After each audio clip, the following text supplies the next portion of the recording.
Assalamualaikum warahmatullahi wabarakatuh. Halo teman-teman semua. Halo Dinda. Halo. Kamu apa kabar nih, Din? Alhamdulillah aku baik. Kalau kamu sendiri gimana? Alhamdulillah aku juga baik. Aku sehat insya Allah. Amin. Ngomong-ngomong soal bulan Ramadan ya, Din. Kegiatan kamu ngapain aja nih selama bulan Ramadan? Aku sih nggak beda jauh lah sama sebelum Ramadan. Masih kerja. Kerja terus ya. Iya. Asalkan jangan kerja bagai kuda, Din. Enggak kok. Bagai. Ya, gitu lah ya. Kalau kamu sendiri di bulan Ramadan ini ngapain lo? Aku sih sama ya dengan kegiatan aku sebelum bulan Ramadan, yaitu aku kuliah nugas sama paling membantu orang tua aja sih, Din. Masya Allah, mulia sekali kamu. Bisa aja sih kamu. Ngomong-ngomong, kamu pernah nggak sih, Din, kamu tuh punya angan-angan kalau kamu punya banyak waktu luang. Terus kalau kamu punya waktu luang itu, kamu mau mengerjakan banyak hal-hal yang produktif, mau ngerjain amal soleh, mau ngerjain semua planning yang udah kamu rancang gitu.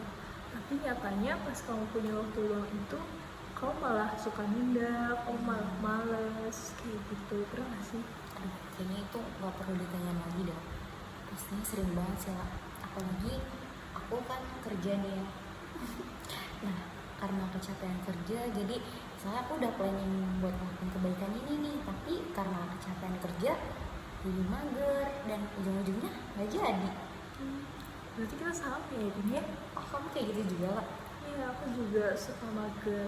Kayaknya kamu karena kecapean kuliah ya? Sebenernya gak juga sih, Din. Oh, aku tahu. Kayaknya kecapean bantuin orang tua kamu ya? Insya Allah. Mungkin. Wah, Masya Allah. Tapi ya, Din, guru aku tuh pernah bilang kalau misalnya punya angan-angan waktu kosong itu penyakit bagi kita sebagai seorang murid nih. Iya, penyakitnya itu kita punya angan-angan punya waktu kosong nih, terus di waktu kosong itu kita baru melakukan kebaikan, banyak hal-hal produktif, pokoknya yang rajin-rajin deh gitu. Padahal nyatanya kita tuh nggak punya yang namanya waktu luang. Jadi seharusnya kita tuh sebagai seorang murid ya, Din, kita harus mendobrak rasa malas kita, rasa sifat suka menunda kita tuh. Jadi suka menunda-nunda waktu itu termasuk suatu penyakit ya, Pak? Iya, bener banget. Terus juga aku jadi ingat salah satu kaidah fikih yang bunyinya tuh al-umuru bimaqasidiha, yaitu segala hal itu tergantung dengan niatnya. Kalau misalnya niat kita ya, Din, kita mau ngerjain banyak kebaikan atau hal-hal yang produktif, ya insya Allah nanti Allah akan bantu keinginan kita itu. Masya Allah. Semoga aja ya, Pak. Kalau misalnya itu pasti ada cara ngobatinnya ya, Pak. Kamu tahu nggak, Pak, cara ngobatinnya itu gimana? Nah, aku juga dikasih tahu sama guru aku nih cara ngobatin kita itu punya angan-angan waktu luang. Caranya itu yaitu dikasih kesibukan sama guru kita, Din. Karena guru kita itu yang paling tahu tentang kebaikan untuk kita sendiri gitu. Contohnya yang pertama adalah penugasan nih. Kalau misalnya kita gak dikasih penugasan sama guru kita, kemungkinan sangat kecil buat kita itu mau belajar sendiri gitu. Betul banget sih, Pak. Ya kan? Terus abis itu yang kedua, menambah jadwal ngaji kita atau menuntut ilmu kita. Kalau misalnya kita terlalu berleha-leha, terlalu santai, waktu kita terbuang sia-sia, itu malah bikin kita makin cuman angan-angan aja gitu, nggak bakal kesampaian. Terus yang ketiga itu kita menyibukkan diri dengan program-program kebaikan. Misalnya kamu pengen bisa bahasa Arab cepat, kamu pengen lancar baca Qurannya. Nah, program kebaikan kayak gitu kita terus belajar kayak gitu, kita terus latih, kita terus menyibukkan diri kayak gitu Din. Nah kalau misal juga ya Din, kita tuh terlalu banyak waktu luangnya, kemungkinan besar kita tuh ngelakuin maksiat gak sih? Pasti sih lah, nggak waktu luang pun kadang kita secara nggak sadar melakukan maksiat kan Mbak. Ya, betul banget. Ngomongin tentang maksiat, aku jadi keingetan nih lah, guru kita kan waktu itu juga pernah ngomong ya, maksiat itu motor iman di hati kita lah. Jadi aku kasih perumpamaan yang bikin kita semua mudah mengerti aja ya. Jadi perumpamaan itu seperti pemulung yang mengais atau mencari sampah di tempat sampah lah. Itu kan bau banget ya lah ya. Dari tumpukan-tumpukan sampah itu pasti kan bau busuk banget ya lah. Nah dari tumpukan-tumpukan sampah itu, pemulung itu tuh nggak bisa nyium gitu loh. Karena apa? Karena dia sudah terbiasa melakukan mengais-ngais sampah itu, jadi ya udah terbiasa. Bau busuk itu pun udah nggak kecium lagi sama dia lah. Itu udah hal yang lumrah ada di dia gitu. Dan sama halnya kayak kita lah, anggap aja kita itu seperti pemulung gitu. Jadi kita tuh udah sering melakukan maksiat hingga tuh kita lupa lah bau dari maksiat yang kita lakukan itu, dan kita tuh sampai benar-benar udah nggak bisa mencium lagi bau dari yang kita lakukan itu, dan akhirnya noda-noda itu semua menempel di dinding hati kita lah kayak gitu. Dan akhirnya cahaya iman itu udah susah masuk ke dalam hati kita karena hati kita udah penuh dengan noda-noda kegelapan maksiat itu kayak gitu lah. Juga. Dan sebagaimana dalam firman Allah dalam Quran surat Al-Baqarah ayat 257 yang artinya sesungguhnya orang yang beriman itu adalah dilindungi oleh Allah Subhanahu wa taala. Mereka dimasukkan ke dalam cahaya dan dilindungi dari kegelapan. Sedangkan orang-orang yang kafir, mereka itu pelindungnya adalah setan lah. Jadi mereka itu dikeluarkan justru dari cahaya, kemudian dimasukkan oleh kegelapan lah kayak gitu. Jadi bedanya kita dengan mereka ya, kita dilindungi Allah dan dimasukkan ke dalam cahaya, sedangkan mereka ditarik oleh setan dan dimasukkan ke dalam kegelapan itu lah.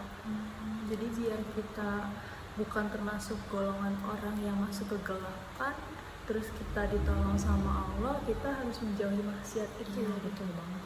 Dan aku tahu nih dari Rasulullah SAW bersabda, sesungguhnya orang yang beriman itu jika berbuat dosa, maka akan terisi titik-titik hitam di hati-hati mereka. Biar lebih mudah aku gambarin aja ya. Boleh banget.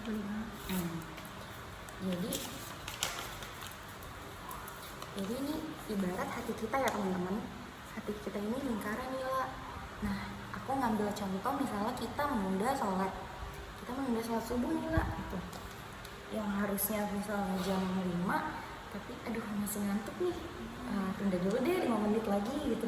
5 menit tapi ternyata udah 6:30 lah gitu kan. Itu kan udah kesiangan banget ya lah. Nah, itu kan termasuk juga kadang maksiat ya lah. Nah, sholat subuh yang kesiangan itu menjadi titik hitam di hati kita nih teman-teman. Ada satu titik hitam di hati kita ya kan. Nah, misalnya kita menunda sholat zuhur, asar, maghrib, dan isya ya kan.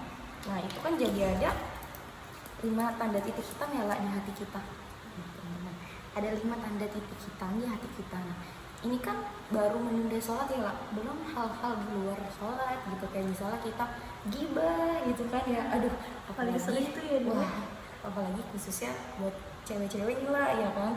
Pastinya tuh kadang gibahin temennya lah, atau gibahin misalnya kayak aku tuh kerja gini, gibahin bosnya lah gitu ya kan, atau teman kerjanya lah kayak gitu.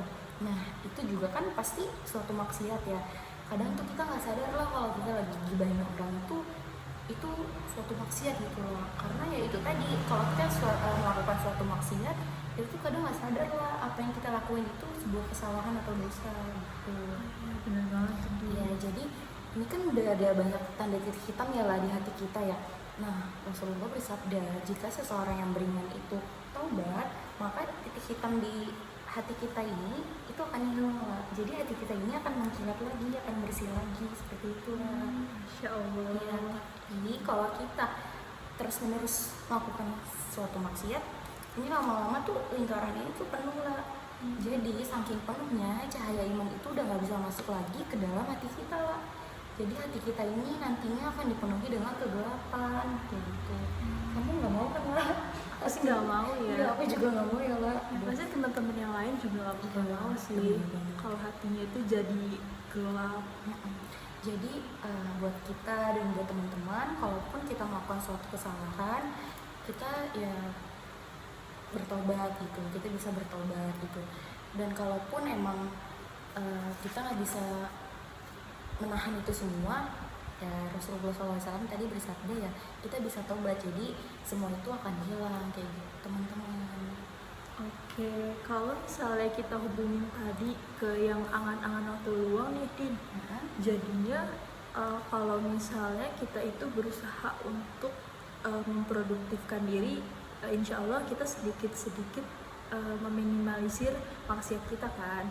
Nah, aku punya tanda-tanda kalau kita ini udah bisa mendobrak rasa angan-angan punya waktu luang itu tadi, Din.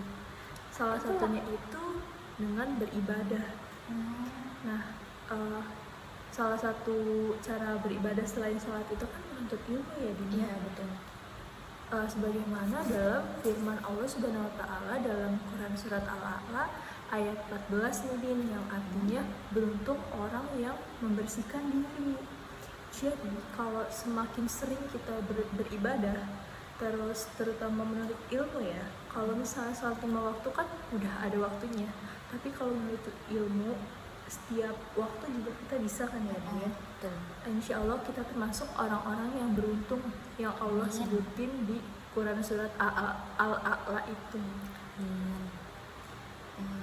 Berarti aku bisa ambil kesimpulan nih lah dari sharing kita hari ini. Apa tuh, Din? Aku keingetan perkataan dari Imam Syafi'i ini lah. Jadi anafsa inlam tusgil bil haqi syaghalatska bil batil. Jadi hati-hatilah kita semua terhadap jiwa kita. Kalau kita nggak menyibukkannya dengan kebaikan, maka kita tuh akan disibukkan dengan keburukan lah. Gitu. Betul banget ya, Din ya. Mungkin sampai sini aja kali ya, Din, diskusi kita kali ini. Oke teman-teman, jadi segini dulu dari kita. Sampai ketemu di video-video selanjutnya ya. Dadah. Assalamualaikum.